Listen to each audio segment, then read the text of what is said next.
Hey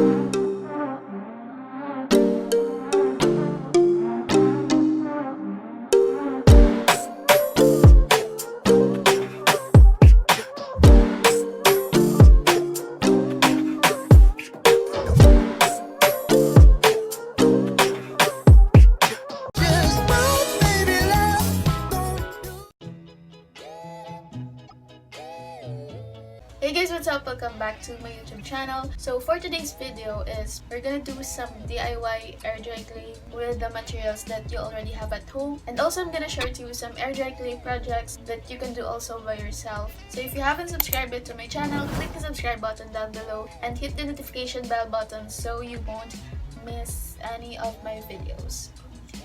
So, ilalagay ko lang dito yung list ng materials or yung ingredients na ginamit ko sa DIY na air dry clay, and I'm just gonna put also the prices so you will have an idea. So, without further ado, let's jump right into the video.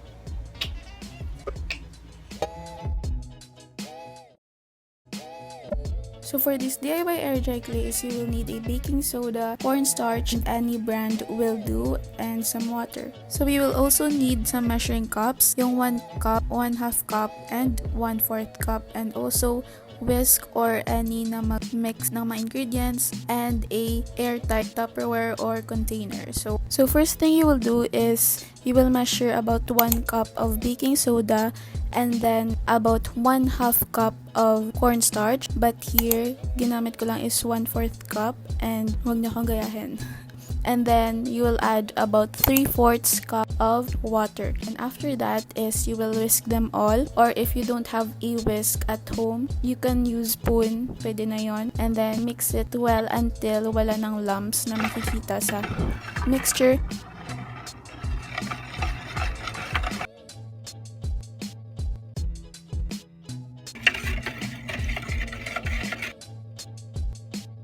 And then after that is go to your stove or yung paglulutuan nyo, and then you will cook that mixture. So haluin nyo lang siya ng maigi so that it won't stick sa pan. And after how many minutes is you will have this consistency, and hindi siya ganun ka tubig or hindi siya ganun ka tigas. And after that is lagay mo lang siya sa bowl or any bowl na meron kayo, and then cover it with a damp towel. Then wait for the dough to dry and test it if it's sticky. So if sticky siya, add more flour, and if parang matigas siya is you will add water. So since kulang yung cornstarch na inad ko sa mixture, I just add more cornstarch until you will have this kind of consistency, or parang clay na yung texture niya. And yes. Okay, so this is kind of satisfying kasi malambot siya, and that you can squish it and play with it. So, yes. So, after that is i-seal mo lang siya sa airtight container or a plastic wrap.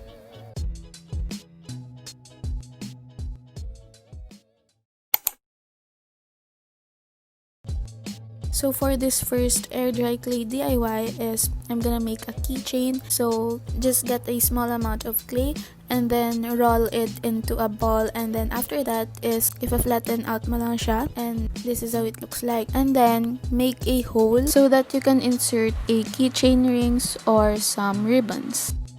Then just place it on a flat surface and leave it to air dry. And then I just painted it after it hardened, so I just waited about a day and then I applied it with a paint. So here I just painted it with a gold. So you can paint it with whatever color you want and just be creative when designing it. Or you can try this one or this one also. You can definitely find more inspo on Pinterest to design your air dry clay. So here at last, how many years of changing its design is I come up with this design, like mountains lang siya, and mas gumanda siya for me when I outline the mountains and the stars. So yeah, just be creative. So for this next one is gagawa ko ng marble keychain. So if you want to color your clay, you can use a poster paint or food coloring if you have at home. And then I will roll about 2 to 3 inches of clay, and then I'm just gonna mix them together, the white and the black. So just a tip is don't over mix them because it might turn out black or gray instead of a marble effect. And after that is roll it into a ball and then flatten it out.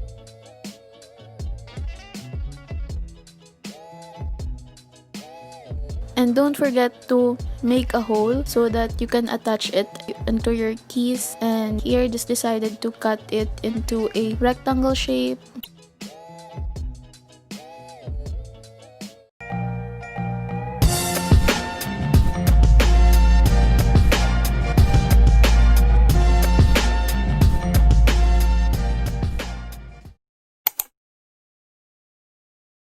So for the next DIY project is I will make this jewelry holder. So maliit lang siya and it depends on you on how big you want it to be. So kumuha lang ako ng tamang amount ng clay and then I flatten it out into my desired thickness, and after that is kumuha lang ako ng circular object and then I traced it. Pagkatapos is you will have this perfect circle, and since parang nahirapan akong kunin siya, so I just make it as a design ng jewelry holder. So parang kinrampol ko yung rim ng holder and then kinuha ko lang siya and I placed it sa bowl, and then kinrampol ko lang yung rim niya so that it will have that effect, and then let it dry for about a day or until it hardens. And then I just get my gold paint and paint the rim of the jewelry holder, and also this one is optional, or if you want to do this also you can do it with any color that you want. And then after that is I just sprinkled it with some gold paint, but again you can be creative as you want, and pwede kayong mag-search din sa Pinterest to have inspo. It is not very neat as you can see sa sides, pero it's still okay for me. So yes, or you can also use it as a coaster.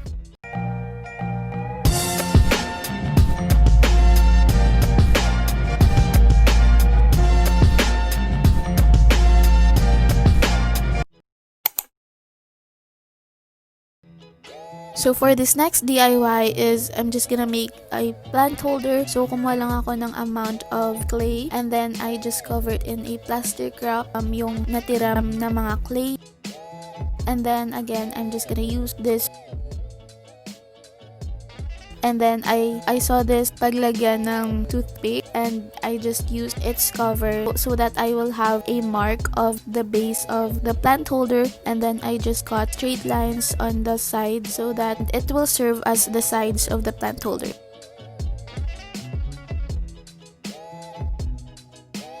So in here I just pinch it para mag-connect yung dalawang sides, and sorry for that hands, okay?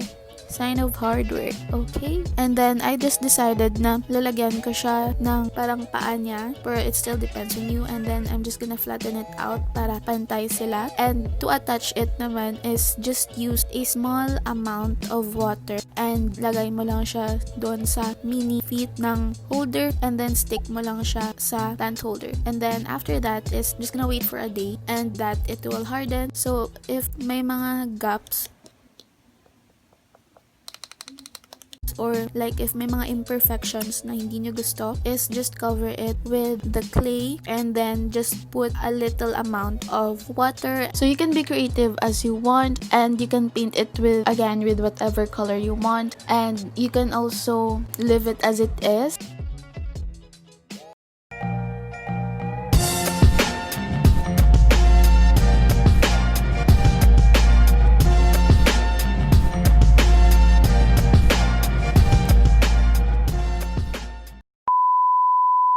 So yeah, that's it guys for today's video. By the way, for this video, shout out is this one. So I hope you enjoyed this video. So if you did, give it a thumbs up and don't forget to subscribe and hit the notification bell button so you won't miss any of my videos, and comment down below if what videos you want to see next on my channel. So yes.